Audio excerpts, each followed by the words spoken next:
கடவுளே கருப்புசாமி, ஏன் விஜய் ஜெயிச்சாரு? சீமான் ஏன் ரொம்ப ரொம்ப கேவலமாக தோத்தார்? ஏன் ஸ்டாலின் தோத்தார்? ஏன் எடப்பாடி தோத்தார்? எதனால் விஜய் ஜெயித்தார்? இதெல்லாம் இந்த வீடியோவில் பார்க்க போகிறோம். மற்ற கட்சி மாதிரி டிவிக்கே கிடையாது. உண்மையிலே டிவிக்கே பண்ணது எல்லாமே தரம், ராஜ ரகம். ஏன்னா மற்ற கட்சி மாதிரி ஊருக்கு கூட்டம் போடல, ஊராக ஓட்டு கேட்டு போகல, ஊராக வீடு வீடாக போய் பிரச்சாரம் பண்ணலை. ஆனால் இதெல்லாம் பண்ணாமையே ஜெயிச்சிருக்கு. உண்மையிலே விஜய் அண்ணாவுக்கு கொடுத்த இந்த டார்ச்சரை வேறு எந்த கட்சிக்காவது கொடுத்துருந்தாங்கன்னு வச்சுக்கோங்களேன், இந்நேரம் அவங்க எலெக்ஷன்லையா வாழ்க்கையே இருந்துக்க முடியாது. அந்த அளவுக்கு டார்ச்சர், குடும்ப லெவலில் டார்ச்சர், தொழில் லெவலில் டார்ச்சரு. ஏன் மக்கள்கிட்ட அவரை பற்றி எவ்வளோ கேவலமாக பேச முடியுமோ அவ்வளோ கேவலம். அந்த கரூர் மேட்ரு, அச்சோ, அதெல்லாம் என்னால் நினச்சி கூட பார்க்க முடியல. அவ்வளோ அசிங்கப்படுத்த முடியுமோ, எவ்வளோ கேவலப்படுத்த முடியுமோ அவ்வளோ கேவலப்படுத்துகிறாங்க. ஆனால் அதெல்லாம் மீண்டு இன்றைக்கி வென்று வந்திருக்காருன்னா சாதாரண விஷயம் இல்லைங்க. ஹாட்ஸப் விஜயன்னா உங்களை அதனால தான் எனக்கு ரொம்ப பிடிக்குது. சரி, இப்போ மேட்ருக்கு வருவோம். இவர்கிட்டேருந்து வந்துடுவோம், சீமானன்ட்டேருந்து வருவோம். சீமானண்ணன் ஏன் தோத்தார்? சீமானண்ணன் தோற்றதுக்கு மெயின் காரணம் இது மண்ணோட அரசியலை பண்ணாமல், இந்த மக்களோட அரசியலை பண்ணாமல் அவர் பாட்டுக்காக வேற ஒரு அரசியலை பண்ணார். தமிழ்நாடு தமிழருக்கு தான், எந்த டவுட்டுமே கிடையாது. தமிழ்நாடு தமிழருக்கு தான். ஆனால் அவர் அதை அப்படி பண்ணால் பரவாயில்ல, பக்கத்தில் இருக்க தெலுங்குக்காரனையும் கன்னடக்காரனையும் மலையாளக்காரனையும் நீ இந்த இதிலே இருக்கக்கூடாது, நீ வெளியே போகணும், பிரித்தாளும் கொள்கை. யார்? நம்ம ஹிட்லர் இருக்கார்ல, அவர் மாதிரி. அவர் எப்படி இவங்களை ஒடுக்குன்னு நினச்சாரோ, யூதர்களை ஒடுக்கி அழிக்கணும்னு நினச்சாரோ அதே ஸ்டாட்டிஸ்டிக்ஸ். இலங்கைக்காரன் எப்படி தமிழ் மக்களை அடித்து ஒழிக்கணும்னு நினச்சானோ அதே ஸ்டாட்டிஸ்டிக்ஸை இங்கே அவர் பண்ணுன்னு பார்த்தார். அது எப்படி நடக்கும்? இங்கே எல்லாம் காலங்காலமாக ஒன்றா வாழ்ந்துட்டுருக்கோம் எல்லோரும். ஏன்னா இங்கே இருக்க முக்கால்வாசி பேர்த்துக்கு நம்ம ஊரில் தான் எல்லாத்துக்குமே குலதெய்வமே இருக்குது. இங்கே இருக்க கன்னடக்காரங்களுக்கும் சரி, தெலுங்குக்காரங்களுக்கும் சரி, மலையாளக்காரங்களுக்கும் சரி, எல்லாமே பல வருஷமாக 1500 2000 வருஷமாக எல்லாம் ஒன்றா வாழ்ந்துக்கிட்டு இருக்காங்க. அவங்கள நீ பிரிக்கணும், நீ வெறுக்கணும்னு நினச்சா உனக்கு எப்படி மக்கள் ஓட்டு போகணும்? அது இல்லாமல் நீ இந்த தமிழ்நாட்டில் தான் நீ இங்கே தான் ஓட்டு வாங்க போகிற. நீ இதில் ஓட்டு வாங்க போகிறதில்ல, அதில் இலங்கையில் ஓட்டு வாங்க போகிறதில்ல, மலேசியாவில் ஓட்டு வாங்க போகிறதில்ல, சிங்கப்பூரில் ஓட்டு வாங்க போகிறதில்ல. அங்கே இருக்க தமிழெலாம் ஓட்டு போட முடியாது. அவருக்கு ஓட்டு தேவை கிடையாது, அவருக்கு தேவை காசு எவ்வளோ கொடுத்தாலும் வாங்கிக்குவார். காசை வாங்கிக்கிட்டு நல்லா ஆப்பு வைப்பார். இப்போ மக்களே புரிஞ்சுக்கிட்டாங்க. இலங்கையில் இருக்க சட்டசபையிலே பேசுகிறாங்க. சீமான் அந்த சொன்னால் அசிங்கமாயிடும். சீமான் ஒரு சாமான், திருடன். எவ்வளோ திரள் நிதியை வச்சு அப்படியே ராஜா மாதிரி ஜாலியாக வர்றாரு. அது மட்டும் இல்லை, திமுகட்டையும் காசு வாங்கிக்கிட்டாரு.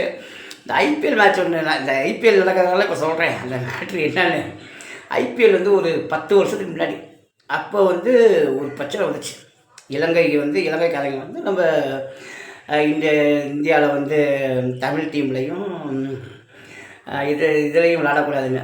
அதாவது ஆந்திரா டீம் இருக்குல்ல, அது தமிழ்காரங்க தானே ஓனரு, காவியமாக இருந்தாலும் ஓனரு, அவங்க டீம்லேயும் விளாடக்கூடாது.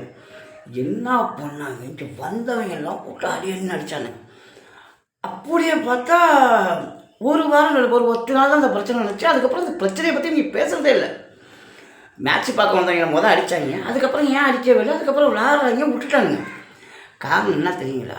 லம்பாக அமௌண்ட் அப்போயே 15 கோடி ரூபா காசு ஷேர் ஆகிருக்கு. இங்கே ஐபிஎல் நிர்வாகத்துலேருந்து, கிரிக்கெட் டீம்லேருந்து சீமானண்ணே கொடுத்துட்டாங்க. அதுலேருந்து சீமானண்ணன் அப்படி ஆகிட்டு. அதனால் சீமானண்ணன் இன்றைக்கி ஒன்று பேசுவார், அதையே நாளைக்கு மாற்றி பேசுவார், நாளைக்கு அதை பேசுவார், நாளைக்கு அப்படி இப்படி பேசுவார். பெரியாரை மண்ணும்பார், இதுதான் பெரியாரோட மண்ணும்பார். காமராஜரை புகழ்ந்து பேசுவார், காமராஜரை காலத்துக்கு போவார். எம்ஜிஆர் எம்ஜிஆர் எவ்வளோக்கு எவ்வளோ தூக்கி பேசணுமோ பேசுவார், அப்படியே தூக்கி போட்டு அடிப்பார்.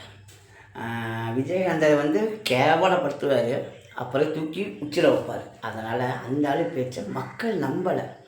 அது ஒரு காரணமாக. ரெண்டாவது திமுக தோற்றது. திமுக வந்து இந்த தடவை ஆட்சி நல்லபடியாக தான் பண்ணிச்சு, சூப்பராக ஆட்சி பண்ணிச்சு.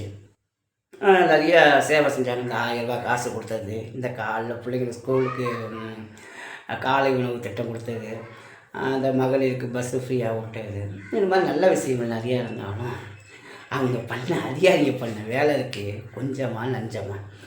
குடினால் இந்த பெண்களுக்கு சுத்தமாக பாதுகாப்பு இல்லை. இந்த பாருங்கள், இப்போ இது சாதாரணமாக ஒரு பொம்பளை போல ஒரு வீடியோ போட்டோம், கீழே கமாண்டில் வந்து குடிச்சிட்டு கேவலமாக பேசணும் நாங்கள் இருக்குது. அதில் எல்லாமே வந்து பார்த்திங்கன்னா நம்ம அண்ணன் சீமான் படத்தை வச்சுருக்கிறவங்க தான் கேவலமாக பேசணும், நிறையா பார்த்துருப்பீங்க. அந்த மாதிரி கேவலமான ஒரு ஐடி டீம், அது ஐடி மிக்ஸு. ஏன் அவளை பற்றி இப்போ இப்போதைக்கு திமுகவை பற்றி தான் பேசுகிறேன். அது ஒரு காரணம். அப்புறம் இந்த குடி மட்டும் கிடையாது, பாரு 24 மணி நேரம் எல்லா ஊர்லேயும் எது கிடைக்குதோ இல்லையோ சரக்கு வந்து எல்லா நேரத்துலையும் எல்லா ஊர்லேயும் கிடச்சி, எல்லா ஊர்லேயும் கலவரம் நடந்துச்சு. குடி, ஊழல், லஞ்ச லாவண்யம், அது ஒரு தப்பான விஷயங்க. மெயினான காரணம் விஜயை வந்து ரொம்ப ஒடுக்கணும், டவுன் பண்ணணும், கேவலப்படுத்தணும். இதுதான் மெயினான காரணம் திமுக தோற்றதுக்கு. ஏடிஎம்கே நிலைமை சொல்லவே தேவையில்லை. ரொம்ப ரொம்ப மோசம். ஏன்னா கட்சி உடனே அம்மா செத்துலேருந்து கட்சி செத்து போச்சு. அம்மா இருந்துச்சு, கட்சி காலி ஆகிடுச்சு. அம்மா இருந்த வரைக்கும் அம்மா இருந்துச்சுன்னா இப்போ நிறைய பேர் வந்திருப்பாங்களோ இல்லையோ. விஜயனாவே என்னால் எலெக்ஷன் வர வேண்டிய அவசியம் இருந்திருக்கு. ஏன்னா அம்மா அந்தளவுக்கு நல்லா ஆட்சி பண்ணிகிட்டு இருந்தாங்க. அந்த மாதிரி ஒரு நல்லவங்க இறந்தாங்க. இறந்தவனையே கட்சி 2ஆக போச்சு, 2 4ஆக போச்சு, 4 8ஆக போச்சு. அப்படியே செதில் அப்படியே பிச்சுட்டாங்க கட்சி. அப்படியே 4 துண்டாக 10 துண்டா 15 துண்டாக உடஞ்சி போச்சு. அதையும் மீறி பிஜேபியோட ஜாயின் பண்ணுங்க. பிஜேபியோட ஜாயின் பண்ணலாம், நல்லா கட்சி இருந்திருக்காது. வேறு வழி இல்லைங்க. நல்லா போய் ஏடிஎம்கே மாட்டிக்கிச்சு. இன்றைக்கி கட்சி இல்லாத நம்மளை இன்னும் வேணால் ஒன்று அழைச்சி சொல்கிறேன். இன்னும் கொஞ்சம் நாளில் ஏடிஎம்கேங்கிற கட்சி இருக்காது. அப்படியே இருந்தாலும் அது ஒரு மண்டலத்து கட்சியோ, ஒரு இந்த மாதிரி கட்சியோ, காங்கிரஸ் எப்படி தமிழ்நாட்டில் அழிச்சோ அதே மாதிரி ஏடிஎம்கே அழிய போகுது. இப்போதைக்கு டிவிகேக்கு போட்டி டிஎம்கே தான். டிஎம்கே இந்த 2 தான் இப்போதைக்கு போட்டியாக இருக்குது. திமுகவெல்லாம் அழிக்கலாம் முடியாது. இப்போ நல்லா விளையாட்டுக்குள்ளே சீரியஸாகவே சொல்கிறேன். ஏன்னா அந்த கட்சி ஆளாக மாற மாதிரி வேறு. ஸ்டாலின் ஐயா போனாலும், உதயநிதி ஐயா இருக்காரு, அவர் போனாலும் அவர் பையன் இருக்கார், அவங்க நல்லா வளர்ந்துடும். ஏடிஎம்கே கதையும் டிவிகே கதையும் தான். சரி, ஏடிஎம்கே கதையும் என்டிகே கதையும் தான் ரொம்ப மோசமாக இருக்குது. என்டிகே தேர்றது ரொம்ப கஷ்டம். ஏன்னா போன தடவை 43 லட்சம் 44 லட்சம் ஓட்டு வாங்கின கட்சி இந்த தடவை 19 லட்சம் ஓட்டு தான். 19,37,000 ஓட்டு தான். அவ்வளோ கம்மியாக போயிடுச்சு. இப்படியே போயிடுச்சுன்னா அடுத்த தடவை அந்த 19 லட்சம் 10 லட்சமாகவும், 10 லட்சம் 5 லட்சமாகவும், 5 லட்சம் அடுத்த எலெக்ஷனுக்குள்ளே கடையை மூடிட்டு போயிடுவாங்க. ஏன்னா இப்போல்லாம் வசூல் பண்ணுறதையும் குறைச்சிட்டாங்க. உண்மையிலே வெளிநாட்டில் இருக்க தமிழெல்லாம் விவரம் ஆகிட்டாங்க. இவங்களுக்கு காசு கொடுக்குறது ஒன்று தான். அந்த காசு கொடுக்குற காசுக்கு இவங்க ஒருத்தம் கிடையாது. இவங்க வந்து யாருக்கு எதுவும் செய்ய போகிறது கிடையாது. திருடி இவங்களை மட்டும் நல்லா ஒரு பீச் ஹவுஸு, நல்ல காரு, நான் பிள்ளைய நல்லா அமெரிக்கன் ஸ்கூலில் படிக்க வச்சு வருஷத்துக்கு 50 லட்சம் ரூபா தான் கட்டுறாங்க. ஒரு பிள்ளைக்கு 2 பிள்ளைக்கு 1 கோடி ரூபா தான் ஆகுது. அந்த மாதிரி நல்ல ஸ்கூல்லையும் நல்ல ஜாலியாக படிக்க வைப்பார். நம்மளை வந்து மாடி வைக்க சொல்லுவார். அந்த மாதிரி ஆளுக்கெல்லாம் நீங்கள் வந்து மக்கள்லாம் ஓட்டு போட மாட்டாங்க. இனி அவர் கதையும் காலி, ஐயா ஸ்டாலின் கதையும் காலி, எடப்பாடி ஐயா கதையும் காலி.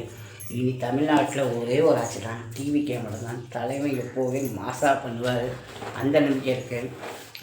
டிவிகேவை சப்போர்ட் பண்ணுறோம், நம்மளை சப்போர்ட் பண்ணுங்கள், நமக்கு ஒரு ஆதரவு கொடுங்க. இது புது சேனலு. ஆனால் இதில் எப்போவுமே டிவிகேவை பற்றி மட்டும்தான் நியூஸ் வரும். டிவிகே நல்லது செஞ்சால் அந்த நல்லது அப்படியே எடுத்து சொல்லுவோம், மற்ற கட்சிக்கிட்ட சொன்னால் அதையும் அப்படியே எடுத்து சொல்லுவோம். அதனால் டிவிகே நண்பர்கள், அப்புறம் அரசியல் பிடிச்சவங்க, ஏன்னா அரசியல் கேட்கவும் பிடிக்கும், பேசவும் பிடிக்கும்.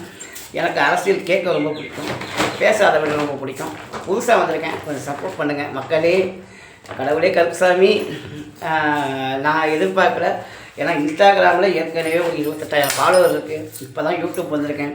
யூடியூப் வந்தவன கொஞ்சம் பார்த்து ஏதாவது காப்பாற்றி விடுங்க. ரொம்ப நன்றி.